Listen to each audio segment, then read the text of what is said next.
Olá para você, membro assinante do conteúdo premium do site acupunturabrasil.org, juntamente com a parceria com a Escola Seata. Estamos produzindo uma série de artigos, vídeos, áudios, especialmente para você que é membro e assinante premium do nosso conteúdo. Em 2010, estamos produzindo uma série com quase 100 doenças ou moléstias modernas sendo tratadas pela medicina tradicional chinesa, principalmente por acupuntura e moxa-bustão. Vamos mostrar hoje, no programa de hoje, essa série, uma doença cardiovascular. Doenças cardiovasculares são campeões de mortalidade, infelizmente, no Brasil. E na China vem tomando também um lugar muito importante, graças a mudanças de hábitos e a modernização. Muitos hábitos dos chineses também estão mudando, como o uso excessivo de refrigerantes, gordura, aumento do número de tabagistas, consumo de álcool e outras coisas. E isso vem causando uma série de problemas na saúde pública, e as doenças cardiovasculares, infelizmente, já ocupam uma das principais causas de morte também aqui na China. Portanto, essa prescrição para arritmia é uma prescrição muito importante de você memorizar e também aprimorar. Quer dizer, toda e qualquer prescrição na medicina chinesa, ou combinação de pontos, ela serve mais como inspiração para você entender os princípios e poder desenvolver a partir dela a sua prescrição. Uma prescrição aprimorada com a sua, digamos assim, assinatura, né? E aquela que vai trazer a característica da sua acupuntura em si, personalizada para aquele seu paciente. Essa prescrição de hoje, ela envolve esses pontos que estão aí no slide, e ela foi retirada de um jornal de 1983, aqui da China. É o China Journal of Acumox, o volume 6 dele, 1983. Portanto, já é uma prescrição consagrada, e essa combinação de pontos, parte desses 4 pontos aí iniciais, que seriam o CS6, ou P6, né, pericárdio 6, ou circulação e sexo 6, ou Neiguan em chinês. Shenmen, que é o C7, e pontos extra Jadi da quarta e quinta vértebra torácica, ali na altura do coração, digamos assim. Esse seria o tratamento básico e global. E a partir daí você vai diferenciar síndromes do seu paciente para tornar o tratamento mais personalizado e efetivo. Se o caso for de síndrome de deficiência de Qi, você complementa isso com BC17, P7, estômago 36 e VG25, que são todos pontos, os 3 primeiros pelo menos, relacionados ao aumento da energia do Qi, aumento e circulação de Qi. Já o VG25 é um ponto que tem um foco mais voltado para o coração. VC17 também é um ponto diretamente relacionado, mais ainda do que o VG25, né, diretamente relacionado com o coração e também com a produção de Qi, porque VC17 é o ponto de reunião, né, ou ponto mestre do Qi, ponto mestre da energia central também, Zhong, né, Zhong Qi, é o VC17, ação direta em doenças cardiovasculares. Seguindo, se você encontrar deficiência de yin do coração, ou seja, a língua avermelhada, calor nos 5 palmos, o paciente sente calores, principalmente no período da tarde, a partir das 5 horas, um tipo de insônia que o brasileiro costuma dizer que é fritar na cama, a pessoa está muito cansada, mas ela não consegue pegar no sono. Então são típicos de uma deficiência de yin do coração. Se todos esses sintomas que eu falei vierem acompanhados dessa arritmia, dessa palpitação, né, você já pode inferir que já não é mais uma deficiência de yin global, e sim uma deficiência de yin já afetando o coração. E você adiciona esses pontos importantes, BP6 e P7. Se, pelo contrário, a língua do paciente estiver inchada, pálida, o paciente estiver urinando muito, urina frequente, clara, dores lombares ou nos joelhos, cansaço, frio, o paciente sente muito frio. Isso é muito comum ver nos idosos, né? Esse tipo de deficiência. Pessoas acima de 70, às vezes 60 anos já começam, né? Mas mais idosos, anciãos, você já infere que se isso estiver acompanhado da palpitação, da arritmia, você já desconfia que já não é mais uma deficiência global de Yang, e sim uma deficiência de Yang que está caminhando para afetar ou já está afetando o coração. E você adiciona esses pontos: VG25, o VG14, vasoconcepção 4 e o estômago 36. O método novo, eu vou explicar daqui a pouco, mais para frente. Essa prescrição geral, a primeira, elas têm a ação de regular o Qi, acalmando o diafragma.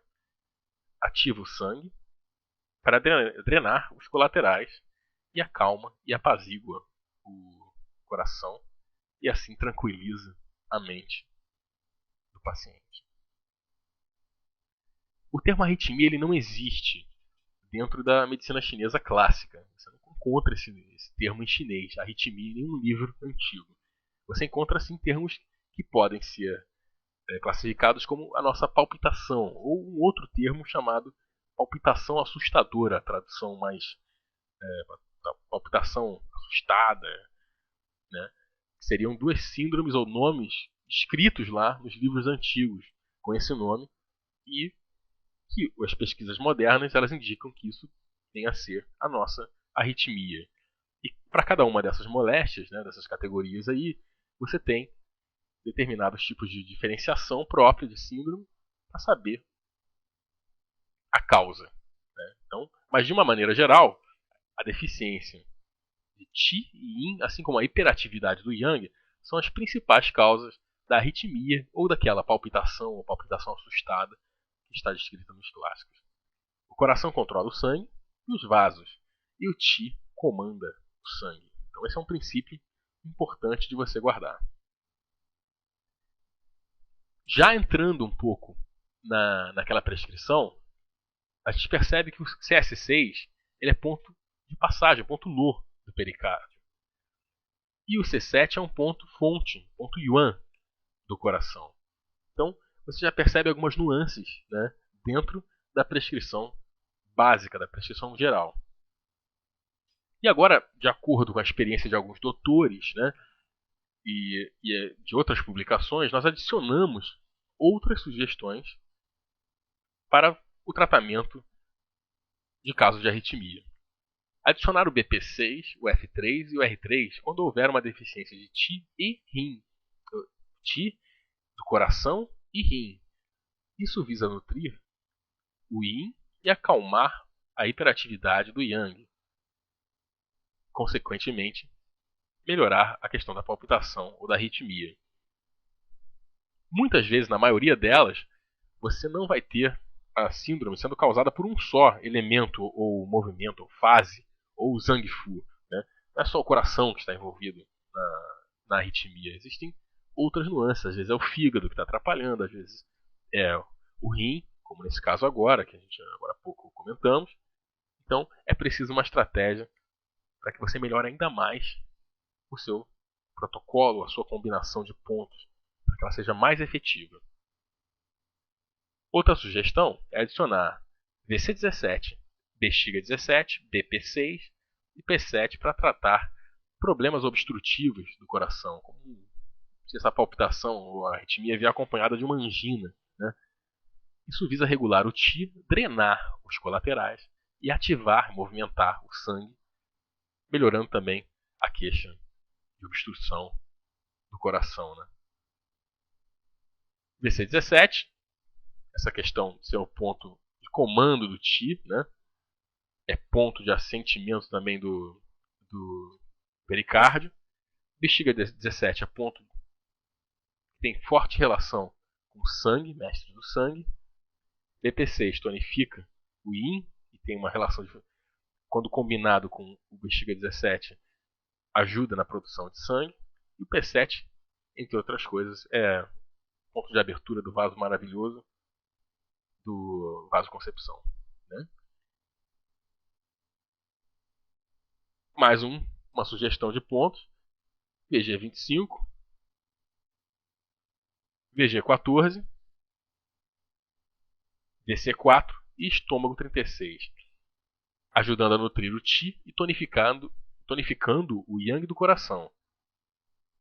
Principalmente esses dois aqui, ó, VC4 e o estômago 36, estão relacionados à tonificação do Qi. Se você adiciona moxa, né, agulha e moxa nesses pontos aqui, nesses três primeiros pontos, últimos pontos, perdão, você vai ter o seu tratamento direcionado para a tonificação do Yang do coração. Principalmente a tonificação do Yang. Voltando agora, vamos ver mais um ponto, que seria o VG26, 25, perdão. VG25. Situa-se no meio da ponta do nariz. Olha que ponto interessante.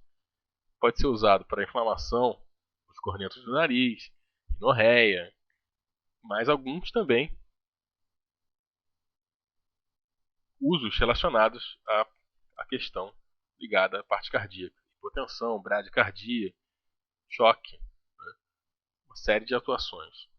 Entre as funções dele, restaura o Qi, fortalece o Yang Qi, clareia a mente, as emoções, elimina o calor perverso e algumas combinações com o uso desse ponto. Vamos ver esse ponto, no meio do nariz. Olha ele aqui, vermelhinho, e o traçado anatômico dele. Você vai funcionar esse ponto entre 0.3 e meio tsum, quer dizer, bem superficialzinho, com uma técnica de propósito de tonificação. Então você vai fazer uma tonificação nesse ponto, seja com a manipulação, seja direção de agulha, etc. Mas é uma tonificação. Lembrar, então, que o VG25 aqui é uma inserção superficial com tonificação. No protocolo, ou numa combinação de pontos para arritmia. O próximo ponto vai ser BP6. Baço pâncreas 6, aí, também um dos pontos mais utilizados em acupuntura. É o ponto de cruzamento dos três yins, chama San, Yin, Jiao. San é 3, tá vendo esses três tracinhos? É 3 em chinês. Yin é de Yin Yang, né? Jiao seria cruzamento, comunicação entre os três yins, que é a tradução do ponto. Situa-se a 3 Tsum proximal à extremidade do maléolo medial, na margem distal da tíbia. Vamos ver o ponto? Aí. Proeminência do maléolo medial, 3 Tsum. E você vai medir da proeminência. Tem pessoas que medem daqui, dessa região, né, do final. Não, é da proeminência, do ponto mais alto. Você faz 3 Tsum. Se for daqui, você vai dar um ponto a mais, ou vai dar errado. Tá? Você vai localizar errado o ponto da proeminência. Achou o BP6, manipulou, apalpou, né? Sempre antes de colocar qualquer agulha, apalpe o ponto. Sinta, né? E aí, você pode inserir a sua agulha perpendicularmente, meio tsum ou tsum, com rotação para tonificação. Você vai tonificar, porque o BP6 nesse protocolo ele é colocado para tonificar o yin. Portanto, a técnica de manipulação tem que visar uma tonificação. A tonificação de yin do corpo humano já é muito difícil quando feita por acupuntura. Ela, quando é feita por ervas, ela é um pouco mais fácil, ou bem mais fácil. Mas quando você faz isso com acupuntura, é interessante utilizar esse ponto, né? Porque ele é o encontro de 3 meridianos yin, baço pâncreas, fígado e rim, na parte do membro inferior, e fazer uma boa manobra de tonificação. Portanto, você vai inserir a agulha perpendicular entre meio tsum e 1 tsum você vai encontrar o Ti. Ele vai chegar ali. O paciente vai sentir. Chegando o Ti, você passa a fazer a manobra de tonificação e isso garante uma levantada, aí, uma tonificação da energia Yin. Vamos ver o próximo ponto, que seria o bexiga 17. Vou dar um pulinho nele aí. Bexiga 17 seria o Gashu, ponto de transporte dorsal do diafragma.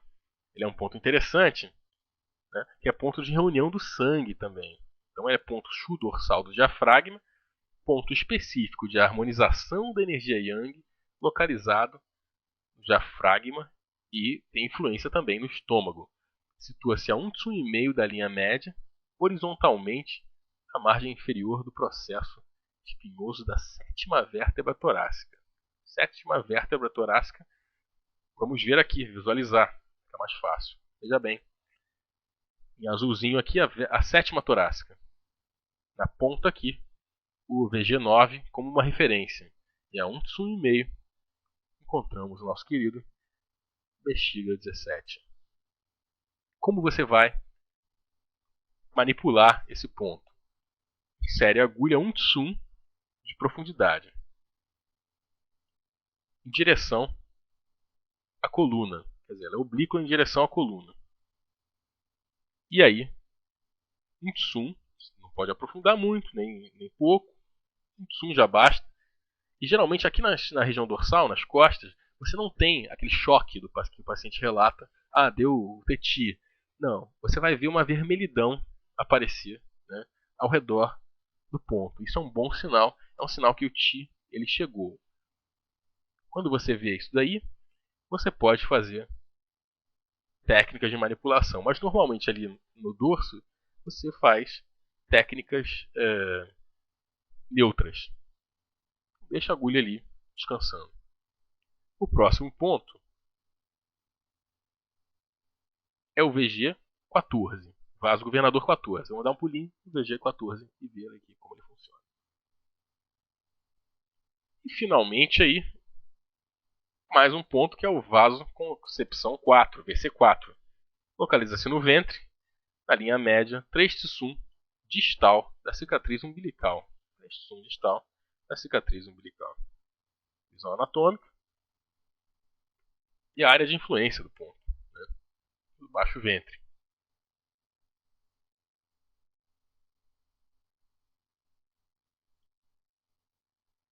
Como você vai inserir a agulha nesse ponto? Ela é inserida perpendicularmente, 1 ou 1,5 tsum de profundidade, então um pouco mais profundo. Com uma técnica de manipulação combinando uma pistonagem visando tonificação. Depois de você colocar e utilizar as agulhas, você pode retirar e fazer mocha-bustão nesse ponto.